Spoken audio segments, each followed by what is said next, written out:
Okay, welcome everybody.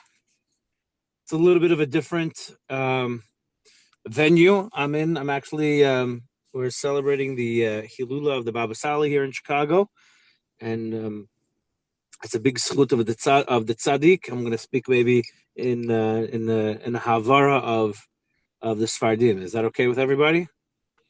I'm kidding. I'm not going to do that because I could get away with a few words, but I'm not going to do that. But it's huge. Chabura Supaldi, you can do it. I appreciate it. But what's very important is we go. I'm just trying to get into the mode. If you a little distracted because of the background or the clarity of the visuals, just let me know. And if you can't hear me for whatever reason, Jake, please chime in. Okay. All right. Um, all right. As always, remember we have a WhatsApp chat. You can join if you want to get into the real sugi. You want to do some back and forth on this. Also, remember if you are struggling with an addiction in this area, please see professional help. It's not enough just to learn, you also need professional help. And if you know someone who's struggling with this, like on an addiction level, also, try your best in an appropriate way to get him the help that he needs. If anyone has any questions, you can reach out to me. And also, as always, this year is Leila Nishmas, my father, Yitzchak Kaddish ben Hanan. Oliver Shalom, may the Shem have an aliyah. Okay, so we're in the strategy session. We're in the strategy session of how to deal with this Yetzer Hara. And I had a lot of thoughts about this today as I was thinking about how we're going to talk about what we're about to talk about. Bez Hashem, with Hashem's help, we're going to dive into these strategy sessions. And that's what's going to be the next few weeks, it seems like. This second essay of the Nesivos Shalom is about how to wage war. How to wage war. So as a reminder, we talked about the PSX and the Rebbe. PSX Rebbe says that if you're going to feel true hargashas, if you want to feel true emotions, you need to master your ability to think. You need to master your powers of imagination.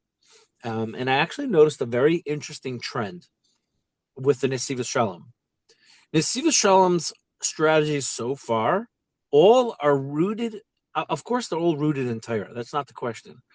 But they are all rooted in like these simple, basic, foundational concepts or things that are already existing within the problem that we already know and are like right in front of our eyes, but we don't look at them as strategies.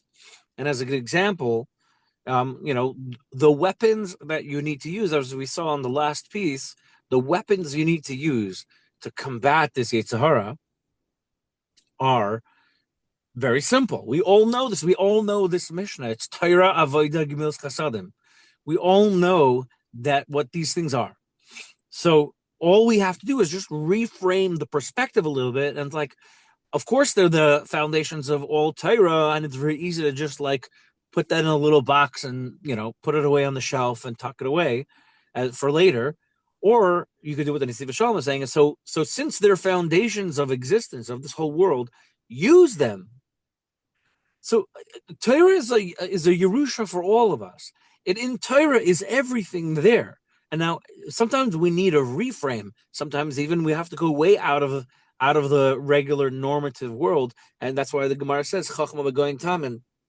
You can believe that there is Chachma by the goyim. But it's all about using their Chachma to reframe the Torah that we already have. It's never to add to Torah. Torah is perfection in of itself. It's just hard for us, particularly in our modern times, to really take a minute and like appreciate or learn how to yank it all out and how to pull it all out of Torah, right? But the Mishnah Avos says hafachba v'hafachba v'kulaba. It's all there, and yeah, we need tools to learn how to see it's all there, and that's what he did with the Torah, the Gemilas Chasadim.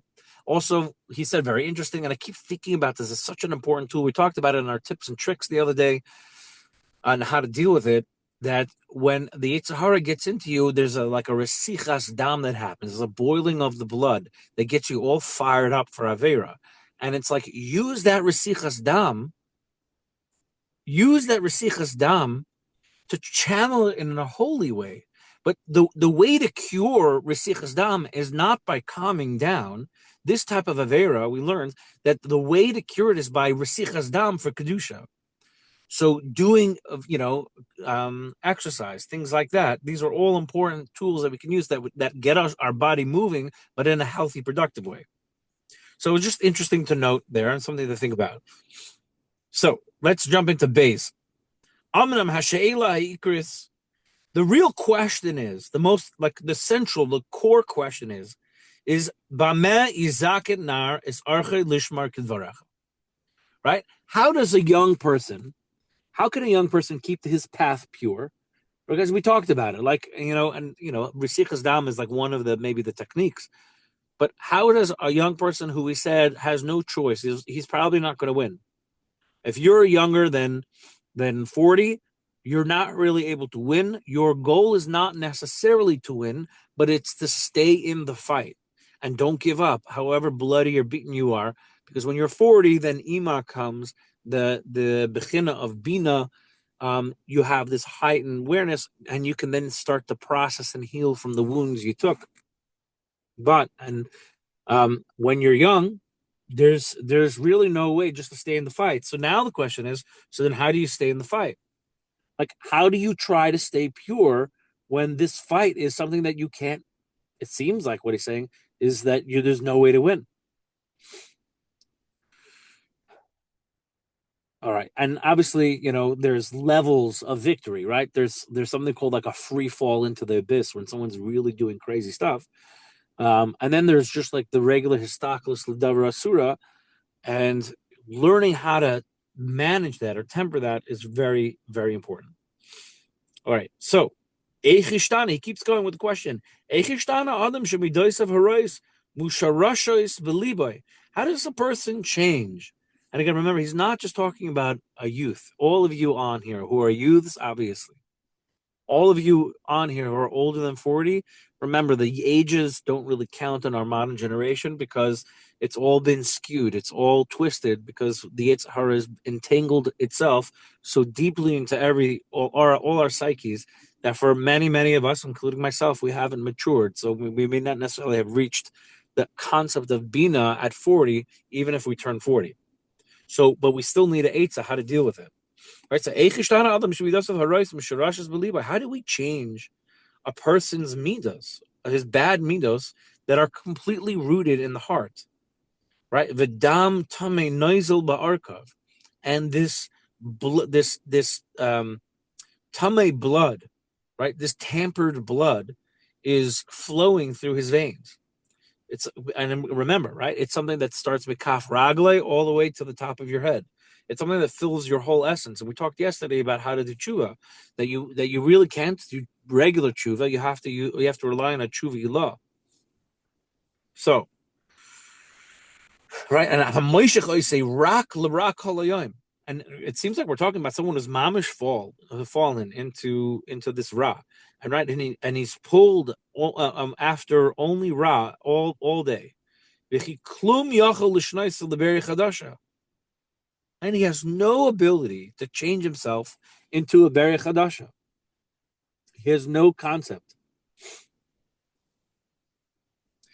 And to purify his blood. And again, he's focusing on the blood. And I think this is where a lot of the key is. Focus on the dam. Focus on the blood.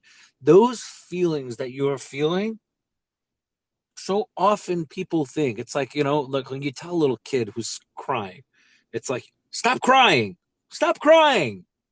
and that's enough. But that doesn't work because the kid ends up screaming even longer or getting more upset.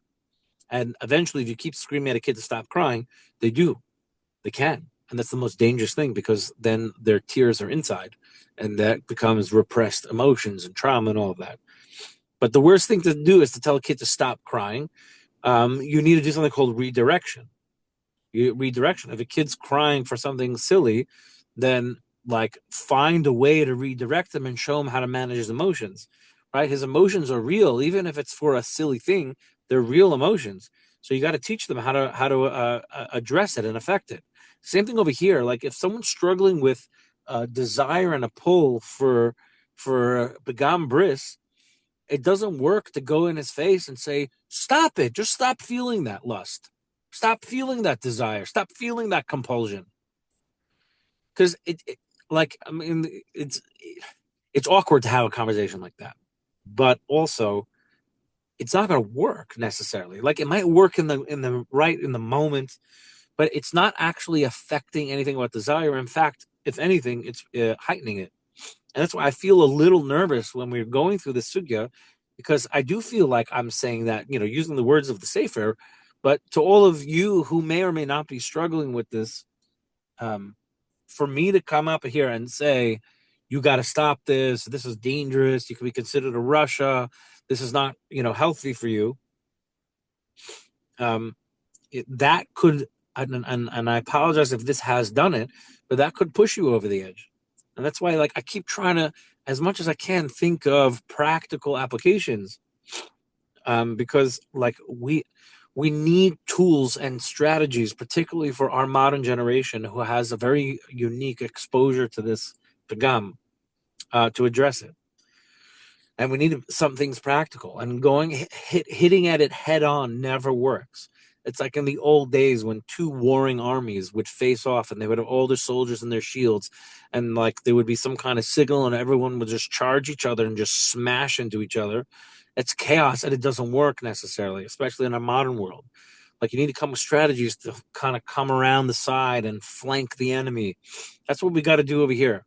And I actually heard a really interesting vart from someone who's not Jewish. It wasn't. I think he's Christian, but it came from Proverbs, but he wasn't coming from a Christian place. Has anyone here heard of Dave Ramsey? Dave Ramsey is like a very financial guy, and I highly recommend following his financial advice. On like, especially if you have like a real problem, if someone's struggling in credit cards and things like that, like to follow his advice. It's very, very helpful. It's hard, but it's helpful. But he had a very interesting mushal that he used for someone who's in debt, but I think it applies here. And it's that, the cheetah chases after the gazelle. And he based it on a pasuk in Proverbs. I could never find it anywhere. So I don't know what he's talking about. But it's a nice mushal, whether it's in Mishlei or not. And the idea is that you have a cheetah that's the fastest animal. There is no animal. The gazelle is not faster than a cheetah. So the cheetah is extremely fast. The fastest land animal that exists on Earth. And it's running and it's chasing the gazelle. There should be no way for a gazelle to get away. But what's very unique about the gazelle, what's very unique about it is that, yes, it may not be faster than the cheetah, but it has the ability to pivot and change direction very quickly, like extremely quickly. So the cheetah's running too fast for its own good. It can also pivot, and it also pivots pretty good for an animal, but not as good as the gazelle. So what the gazelle does to get away, and obviously not all gazelles get away because obviously Hashem wants the cheetahs to have food every now and again, but the way the gazelle gets away is like right when the cheetah is right on its tail and about to take it down, the gazelle could do literally make a quick right turn, go completely different direction, and zoom off with the same speed. I mean, maybe there's a little bit of a different speed, but like incredible speed in a different direction. And the cheetah has to overcompensate because it's running really, really fast. It's going to overshoot its mark and then has to come around. And now it gives you more space, it gives more space to the gazelle. And he was talking about, people who are in debt, and that, the debtors and the desire for money and the desire to pay for things on credit cards, these are all cheetahs that are chasing after you, and you have to learn to be able to pivot and redirect. But I think the Vart applies here too, that the Vart is not for the gazelle to stop and face the cheetah or to try to outrun the cheetah, because obviously the gazelle stops to face it, he's going to die. If he tries to outrun in a direct motion, in a straight line, the cheetah's going to beat him every time. The answer is, how are you going to redirect that energy? And he says it's with the dam. So when you're heated up and you're on fire, you got to find ways, and you have to have multiple ways. You can't just rely on one. You need multiple ways in your back pocket that you can easily yank out at a moment's notice. And that's what the gazelle can go left, can go right. It can go this diagonal, that diagonal, this angle, whatever it is. He has multiple escape routes from the cheetah. We have to build those escape routes into our daily living as well. We have to prepare ourselves in advance. There's a lot of different things we're going to get into. But the key is the dam, that when your blood is boiling, it is very difficult. You're like in the heat of the chase, and the cheetah is right on your tail and about to take you down. Is very difficult to pull out of there. And you really need to like have good strategies, not to face off or to try to keep running, but to pivot. V'chol yamav, and all this boy's days, and all your days, gam baratzah nechazak b'yoser. You have a really true, strong desire. Sheyesh lahiriyum chazak v'noifel, that you want to strengthen themselves, but you still fall. So, however hard you work, and we talked about the beaver yesterday, which was like a very emotional moment for me, because I really, really related to that mashal. Where like, however much he wants to deviate and go a different path because he knows he's going to get into the trap, he can't because it's his nature. And on the base of Abram said, Shuhu Bechinas, this concept of like you're trying to change, but you still end up falling. That's the concept of the Bivchinas Hanemer al Ha'oirev.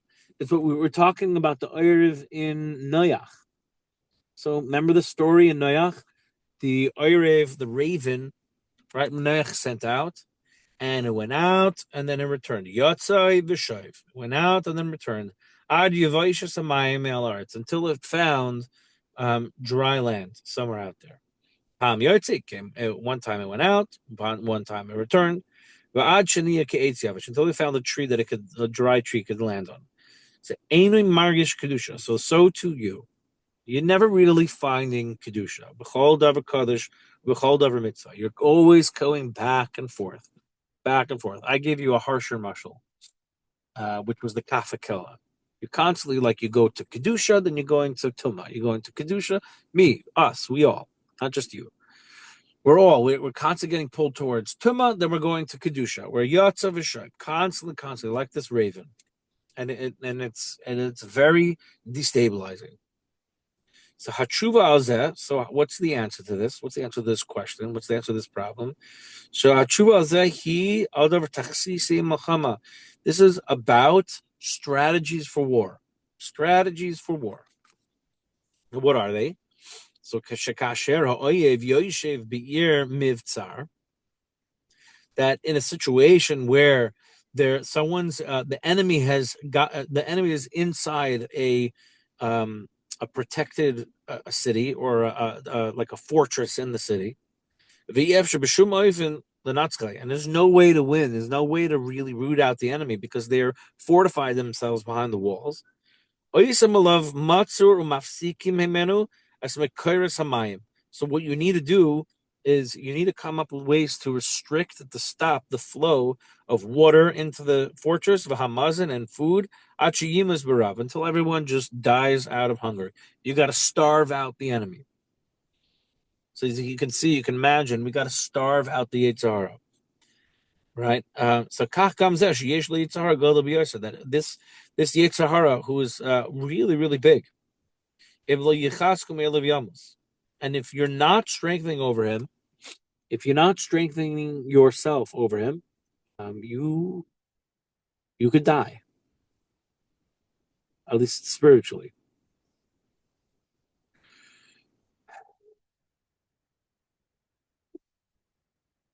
I can't tell you how serious this is.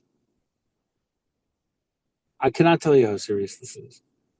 It's so hard to feel that it's serious. Like, maybe it's just me. But sometimes, we talk about the good and the bad and the ugly in the Torah. And like what's good, what's bad, what's really bad. We talk about these things, and then maybe it's more like women are much better at like really feeling the emotions of this.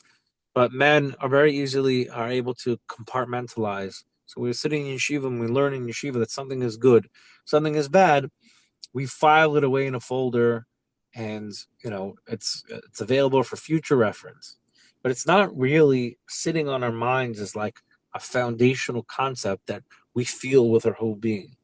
And I think what the Nesivos Shalom is trying to say, it's like we need strategies of war. We need to use these mashalim because you need to pull out that folder where you filed away these things, because we all know these things are usher. We all know, like, you don't need long schmoozing about what is usher, what's not. You all know what is usher, but we often take it, put it in a little folder, and tuck it away in a drawer somewhere. And you need to figure out how to bring that in, how to bring that back. Va'avi V'avi, what was Ayin Tes Reish again? Ateres Reishi. It was like he was talking about his father, and his father is the base Avram. The Sibah Shalom, his father is the base Avram, and he quotes the base Avram often. But over here he says V'avi Ateres Reishi, which is like the crown of my head, which is a very honorific term. Like, I don't know why he's not using the terminology base Avram. I had a thought today that when he's quoting the base Avram, which is his father, he is quoting from the Svarim of his father. But when he's saying Va'avi Teres Reishi, he's not quoting from a sefer, just something that he heard directly from his father. So his father said, Amar al Zeh Mashal, through this Mashal, Shekol Adam Noiled V'davar Acher Katan Bay. Every person, when he's born, he has that davar acher, right? That Yetzer Hara, particularly Yetzer Hara for Begambris, inside him. Everyone has this when they grow up. It's part of the nefesh of Bahamas. It's the scientists would call it like the drive or the instinct for survival. And obviously, as humans go, we take all our instincts and we just we get a little extra with it. We get a little extra with our instincts. So we're all born with this. And now im yarivu v'loyitin loisipukai hariyu meis berav. Right? If we starve it, right, from a child, from a young age, we never feed it, and we don't give it any kind of contentment, hariyu meis berav, you can eventually starve this Yetzer Hara. It's possible. But aval imifankoi v'noisen loy kirtzainai. But if we mifankai, I think, was to sustain it. Oh no, sorry. Mifankai means to pamper. If we pamper this Yetzer Hara and we give it what it wants, we indulge it. But notice, like we give it what it wants. Afilu yi adam gadol. He's saying something very, very sharp right now. Even in adam gadol, hare davar acher gadol b'seichai. Even a very big Talmud Chacham will have this davar acher, this pagam, and grow inside him. V'hadrachim mahafsik chiyusai, and the way to stop its life force, the way to stop it being alive, who kamaish amar Rabbeinu Hakadosh Rav Menachem Mendel mivitebsk chusiyagin aleinu. Menachem Mendel of Vitebsk, this be'inyan Yetzer Hara shabar Hashem ba'adam, regarding this Yetzer Hara that Hashem created in a person, shuhu adavar beis oihavim. This is like two people who love each other. Should also be named Simon. This is actually very interesting. It's an interesting strategy, and I'm going to actually talk about this in a little depth, but let's get to the end of it first. Two people, like good friends, really, really good friends. Maybe even talking about a husband and wife, right? Should also be named Simon, and they have like a deal between them that Sha'achaloi Yamin al them, like a way to communicate where no one can understand the secret. That anytime one person says something to the other, Yavin that really what he means is the opposite. So you have like two friends and they want to have a secret code, and so no one really understands. So it says, like, when he says I want ice cream, what he really means is he doesn't want ice cream, or whatever silly code that the kids do. But so too, Kach bara Hashem ba'adam, so too Hashem created in a person, Yetzer, this Yetzer Hara, Sheyeda, that knows Shekol ma she'omer lo lasos. That he knows, the Yetzer Hara knows that anything that he says will be done. Right? If he really gets the mind distracted. But afilu kishanin b'lo shezeh gam mitzvah u'ma'aseh tov.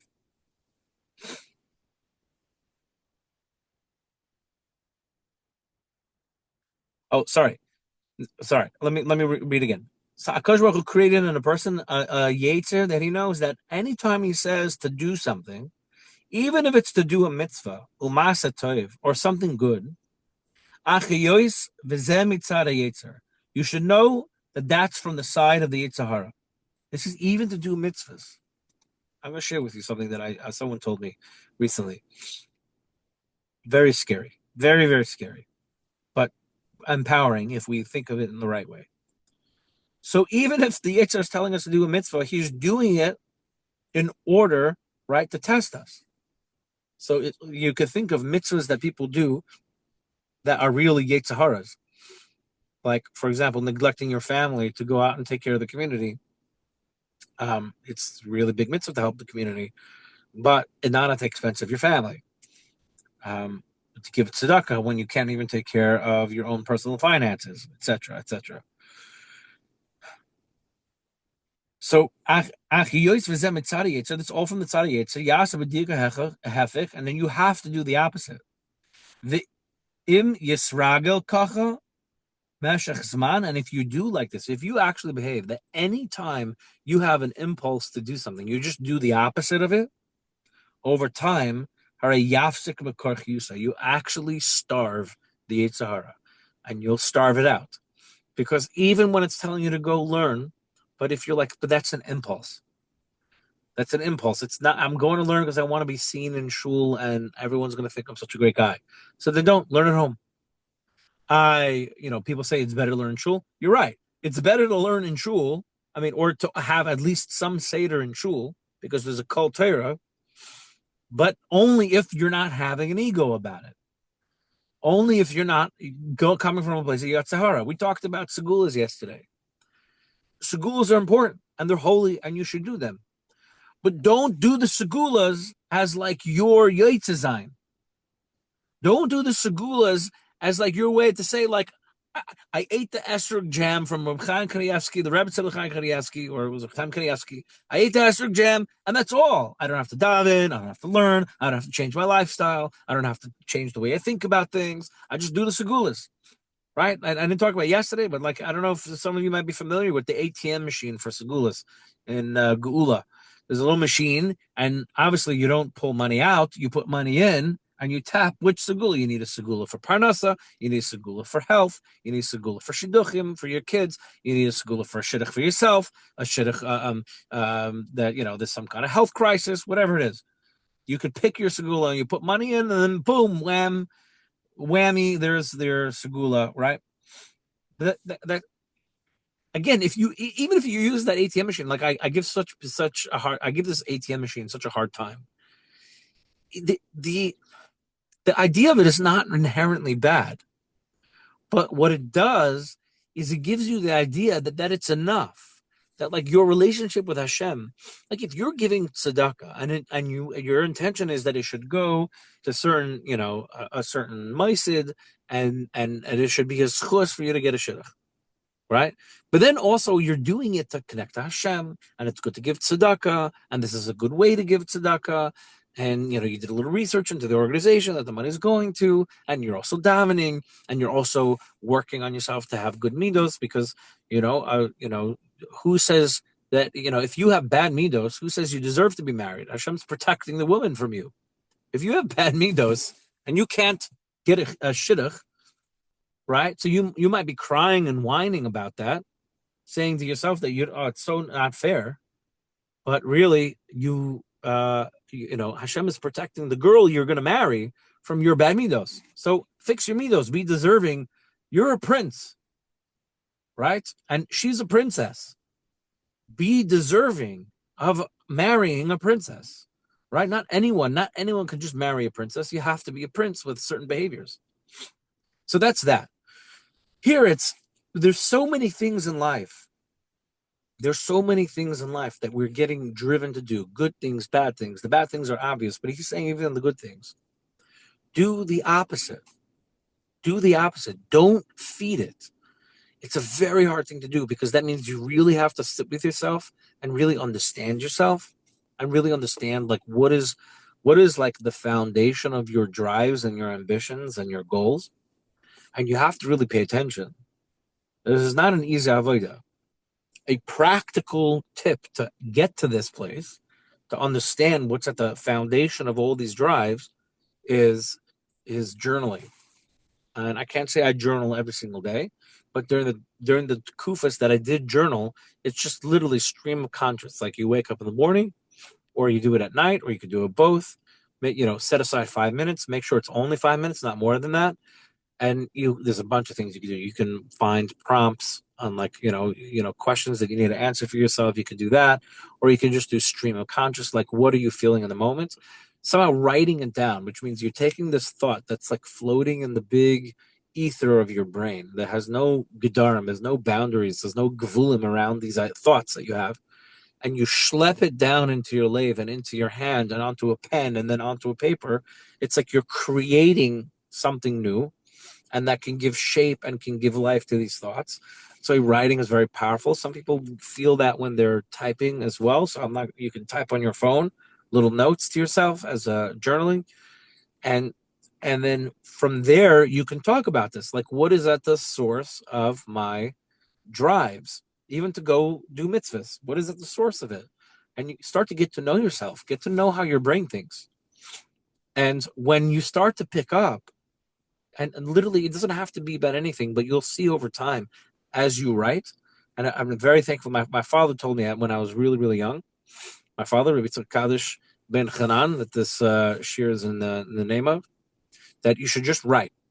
And then I asked, like, write about what? He's like, anything. Just write every single day. Have a practice of writing.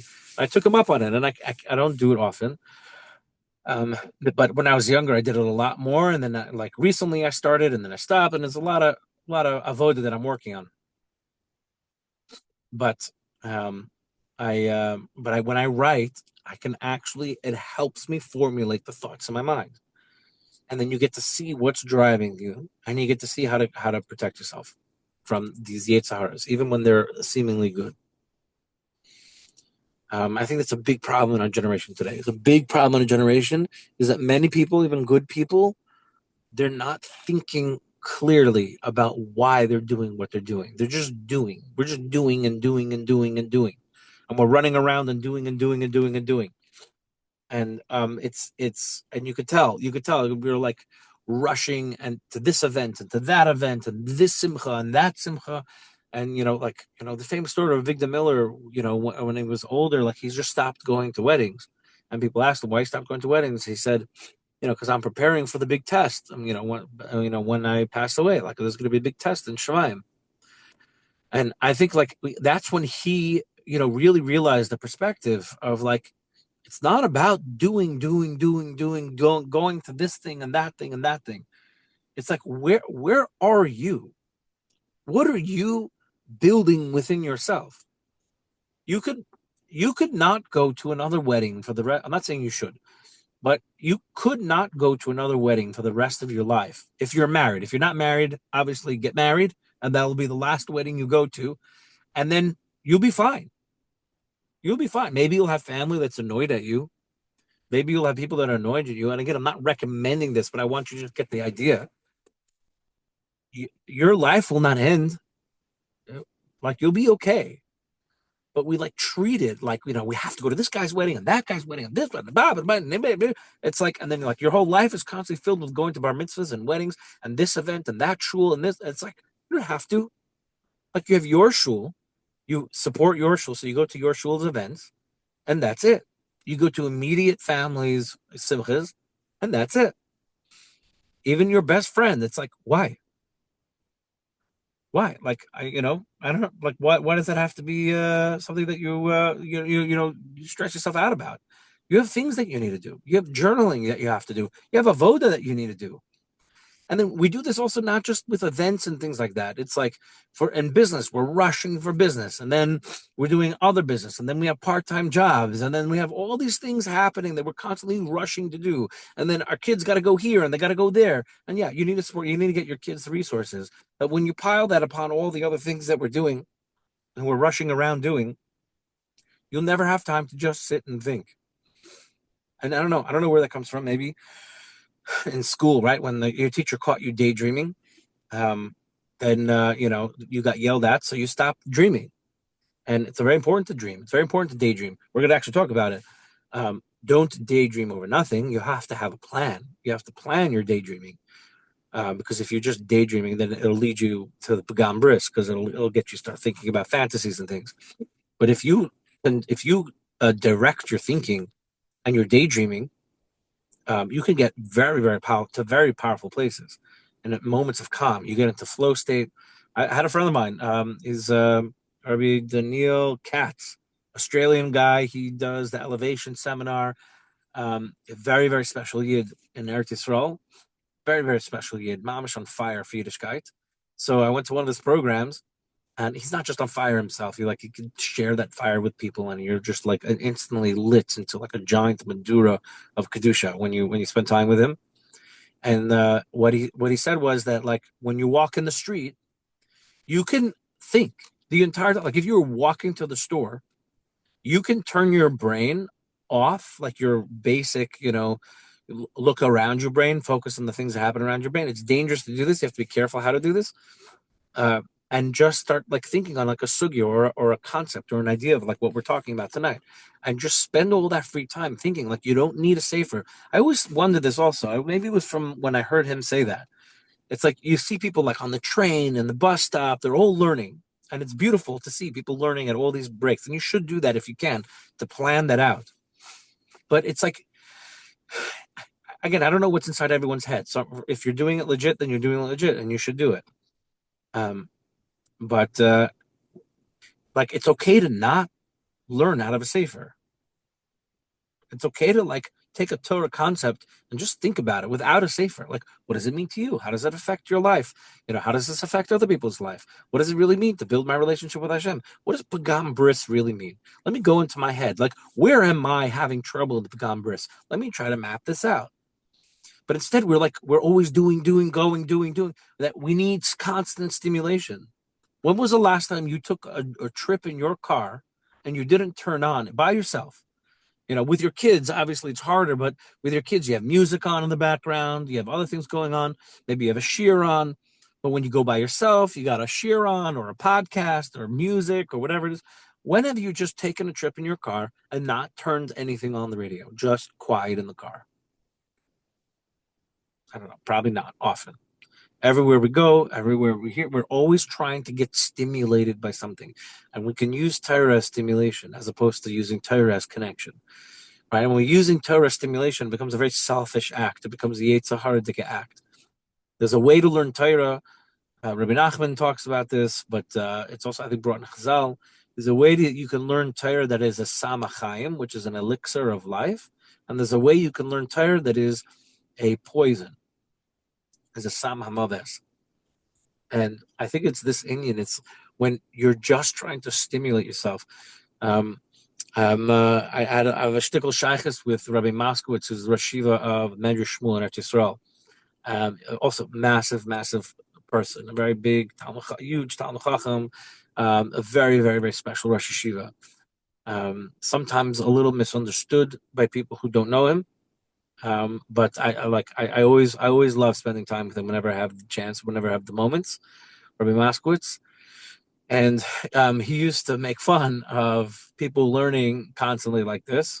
I think he was actually poking fun specifically at Daf Yomi learners, but I think it applies to anyone who's you're just trying to stimulate your brain. So he called it mental tickle yomi, that we're all engaged in mental tickle yomi, that we're learning just because we want to feel that excitement, that little stimulation, that electric jolt when we experience Torah, that interesting, new chap that we get. And that's all selfish. It's not real learning. And again, it's no shade on people learning Daf Yomi. It's shade on people learning Daf Yomi or any other limud just to get a little jolt, just to like fill your moments, fill your day so that you can feel good about yourself, that, oh, I'm a learner, I'm a this, I'm a that. Now, again, those feelings are going to come, and like, we're not perfect, and we're gonna take pride, and our ego is going to get stoked when we do Torah things. But we need to learn to be aware of those things, and sometimes we have to do the opposite. Okay, so let's go weiter. So oidiyesh eitzah nimratza. There's another eitzah that we can use. So that was one eitzah. Do the opposite.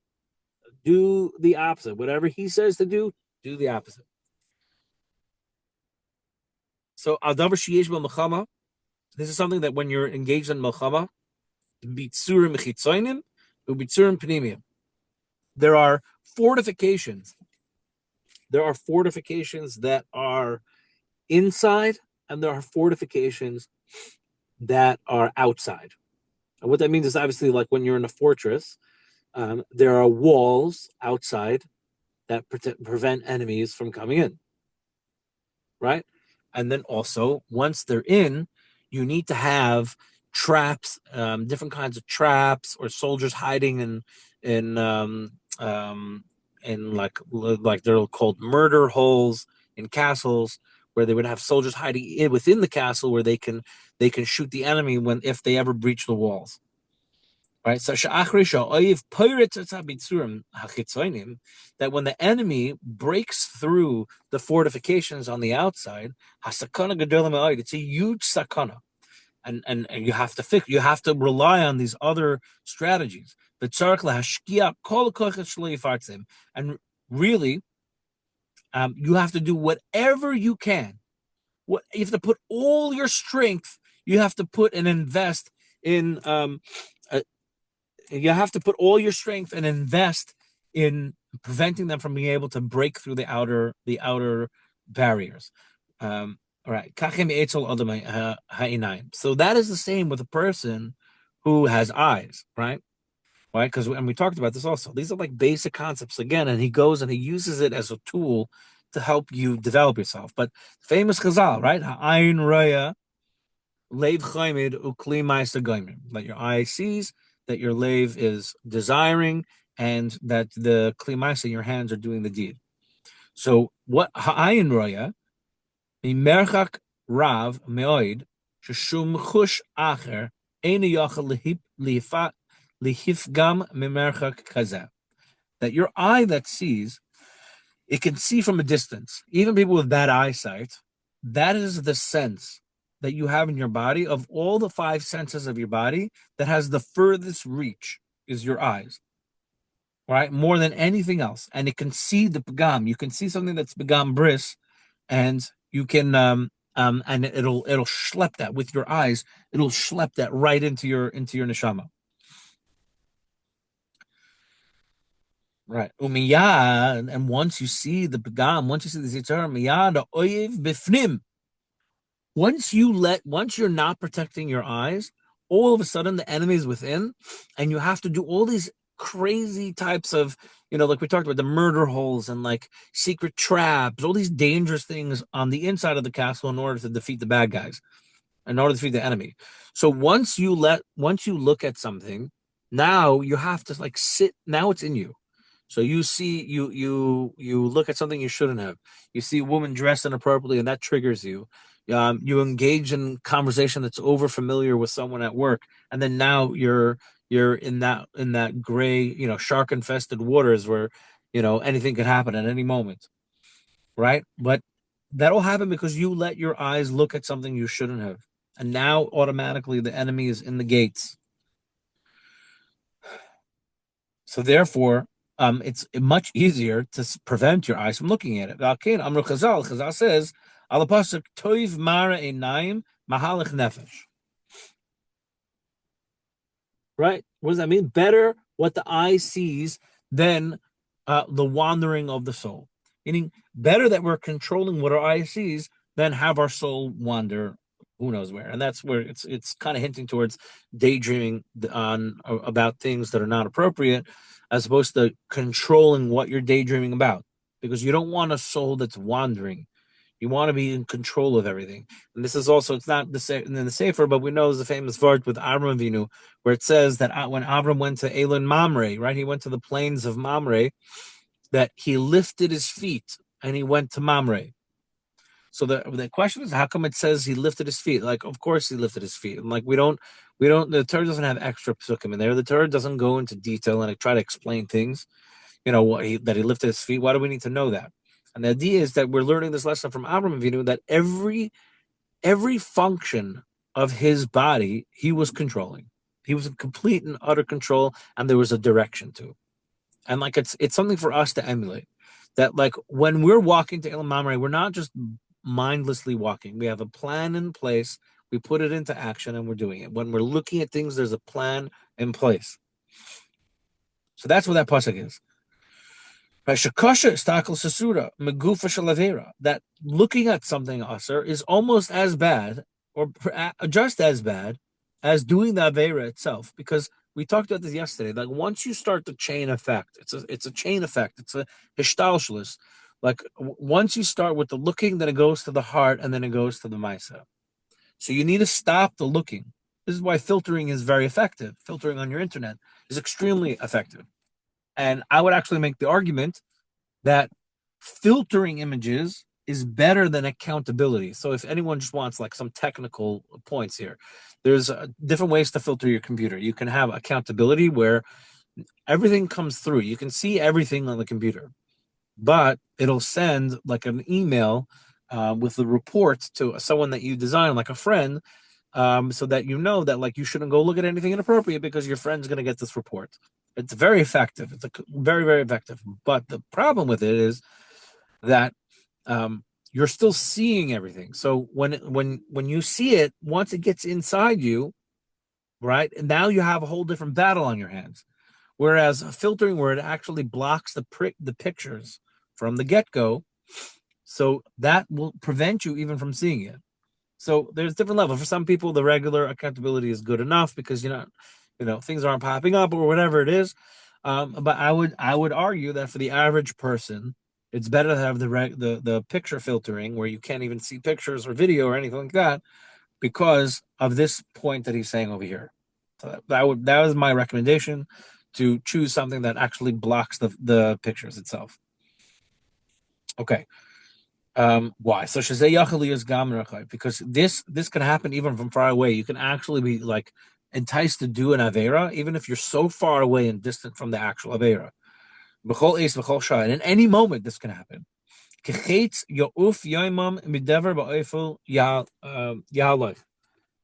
Right, so that's the famous pasuk in, was it in Koheles? No, in Tehillim. I'm sorry. So in Tehillim, I think it's Kapitel Tzadi Aleph. Kapitel Tzadi Aleph. That like an arrow flies by day. I'm like an arrow flies by day, and a plague that walks in darkness. That there's different types of ways that you can be attacked. So the arrow is your eyes, and the plague that walks in darkness is your heart, because the arrow is something that you can reach from very far distances, right? Before guns, obviously. The arrow is very effective, and it's also silent. So that's interesting. Guns, I mean, unless you put a silencer on it, guns have noise. An arrow is very, very, very quiet. It's like a little ding, and then the arrow flies. And and then the same thing. The Yitzhahara of vision, of sight, is silent but deadly. And then once it's inside your lave, that's in darkness. You can't find it, but it's something you have to battle, and that's connected to you. That's the plague that's inside you. That's the dever ba'oifel yalach. All right. So yesh histaklis asuras hashaychus biyoin, v'yesh hashaychus ba'oifel rachman. There's the histaklis that you see during the day because it's very clear, and then you have now a shaychus that's much closer to home that happens at night. Right? Who mamshech k'may shahaya ve'enim margish goydelachet. And you're drawn after this because you don't feel that it's such a terrible thing. Well, the Maisa, Aver Asa government Atira, but you've completely been over in Isam and Atira. You might, right? It's silent but deadly. You may not realize that you did an Isra in the Torah, but it was an Isra in the Torah of looking at something you shouldn't have. Right? We say this in Shema every day, that you don't go after your hearts and don't go after your eyes. Yachali is gadol b'Torah, and you can be a huge gadol b'Torah. You can be complete apostate, is the word for a mummer. A mummer is someone who's completely left Yiddishkeit. Someone who's completely opposed Yiddishkeit. You could be a massive, massive gadol with a long bart, and you can know a lot of Shas and Poskim. Oh, and I forgot, I was going to tell you a Vart. And we're already past the 9:30 mark. We're going to tell you a Vart, but If we get to the end, I probably will forget. But it's very apropos over here. It's very apropos over here. Guys, can you hear me? Because I think I got a call. Are you still on?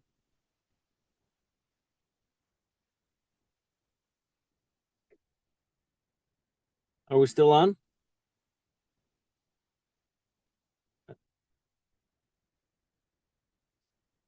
Okay, I'm hoping we're still on because I can't hear any responses.